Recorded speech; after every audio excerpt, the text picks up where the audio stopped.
법원을 상대로 한 법사위의 국정감사, 여야를 떠나 판결에 대한 불만을 쏟아냈습니다. 다만 방향은 달랐습니다.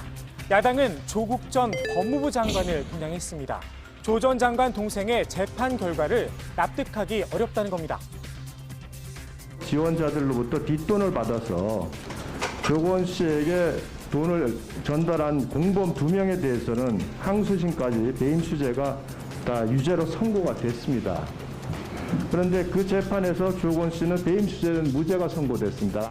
돈을 전달한 공범들은 유죄가 되고 사실은 주범인 당사자는 무죄가 되는 이러한 판결이 나오니 결국은 항상 그 어떤 코드 판결에 대한 의혹을 가지고 있는 상황에서 법원의 판결이 더 비난을 받을 수밖에 없지 않겠습니까?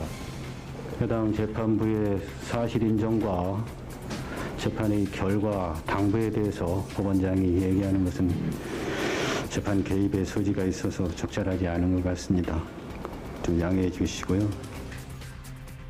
재판부의 중립성을 의심하기도 했는데요. 공교롭게도 특정 모임 소속의 특정 판사에게 민감한 사건이 몰려있다며 재판 배당도 문제 삼았습니다. 이 판결한 사람이 형사 21부 김미리 판사라는 분인데 우리법 연구회 소속이랍니다. 여기에 조국 전 장관 재판뿐만 아니라 청와대 울산시장 선거 개입 사건, 유재수 감찰 무마 사건, 이 정권과 관련된 사건들이 이 판사한테 다 가 있어요. 어떻게 해서 이렇게 공교롭게도 이렇게 이 김미리 판사한테 다 한 곳에 몰아지죠? 그거는 납득이 안 되지 않습니까? 현재 형사 수석부장이 배당을 주관하고 있고요. 그러니까요. 이 우연의 결과이지 결코 의도한 것은 아닙니다. 야당이 조국 전 장관을 타깃으로 삼았다면 여당은 이분을 정조준했습니다.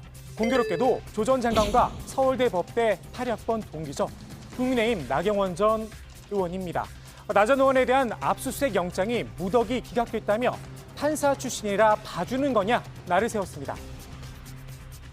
조국 전 장관을 포함한 가족들에게는 유난히 신속하고 또 엄격하고 이렇게 집행됐던 법들이 나경원 전 의원은 판사 출신 정치인이라서 그런지 보통 판사 출신도 1, 2년이면 정관예우가 끝날 텐데 정관예우도 정도껏 해야지 이렇게 길어도 너무 긴 것 같아요. 응? 압수수색 영장은 청구되었느냐 또 발부되었느냐 이 사실 자체가 외부에 알려지는 것만으로도 수사의 밀행성을 무시할 염려가 있습니다. 그래서 제가 자세히 말씀드리기는 곤란하지만은 이 사건의 경우에도 다른 사건보다 더 많이 기각됐다. 이런 건 아닌 걸로 알고 있습니다. 시간이 없으니까.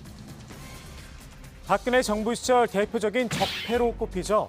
사법농단 판사들이 잇따라 면죄부를 받는 상황도 꼬집었습니다. 역시 제 식구 감싸기 아니냐는 겁니다.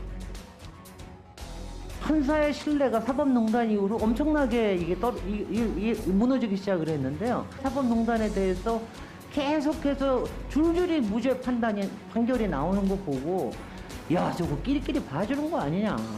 내부의 법관 징계 같은 거는 정말 손방망이다.